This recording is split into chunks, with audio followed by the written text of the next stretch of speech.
international rules are clear in this sense. We cannot terrify civilians, and we cannot target places where civilians are living, whether the military people have entered their premises or not.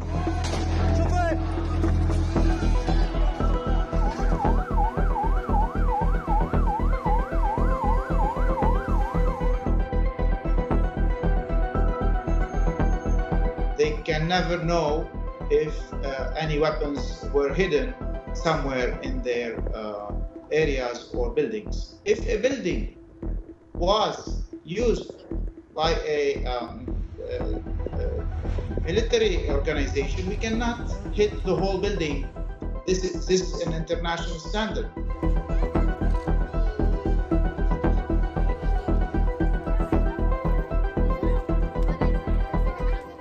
I have a message for the people of Lebanon. Israel's war is not with you, it's with Hezbollah.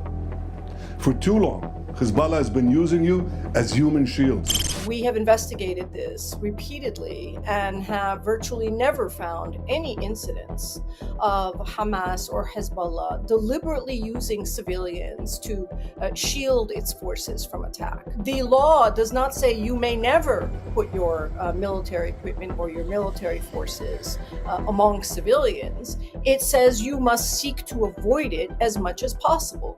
Obviously, Hamas and Hezbollah have placed their material and forces within civilian areas, just as Israel does. The law continues to require any party to the conflict, whether Hamas or Hezbollah or Israel, to limit its attacks to what can be specifically targeted as a military target.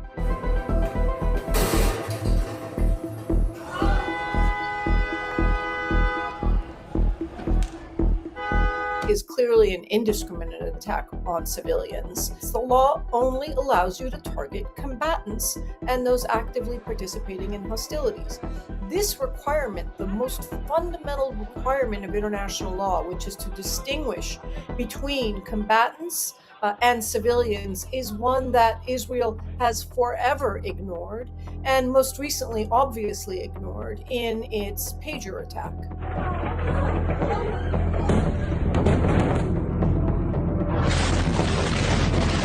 When Israel carries out its attacks, it just says, oh, we attack terrorists.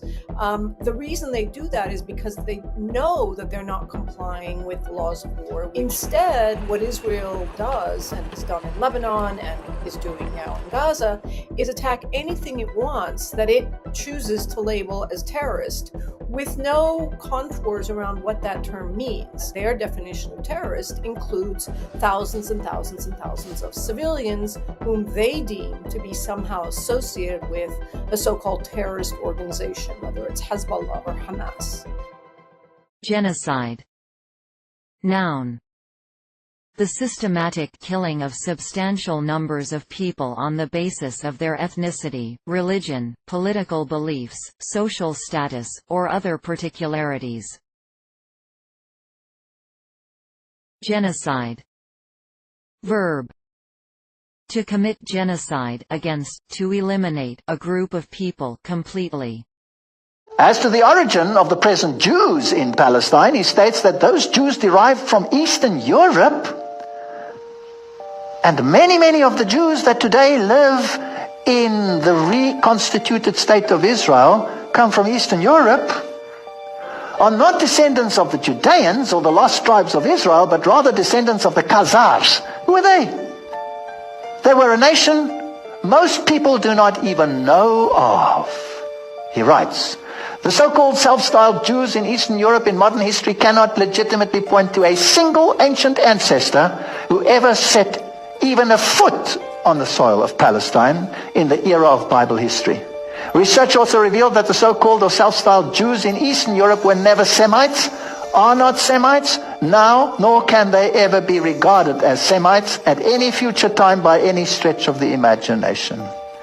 What secret, mysterious power has been able for countless generations to keep the origin and the history of the Khazars and the Khazar kingdom out of the history textbooks? Did you ever learn about it at school?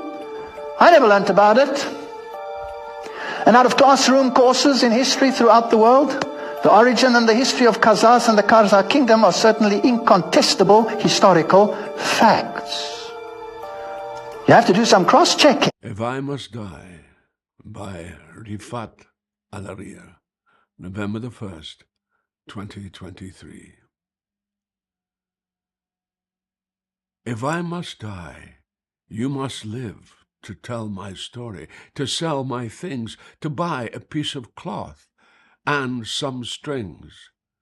Make it white with a long tail, so that a child somewhere in Gaza, while looking heaven in the eye, awaiting his dad who left in a blaze and bid no one farewell, not even to his flesh, not even to himself, sees the kite, my kite you made, flying up above, and thinks for a moment an angel is there, bringing back love.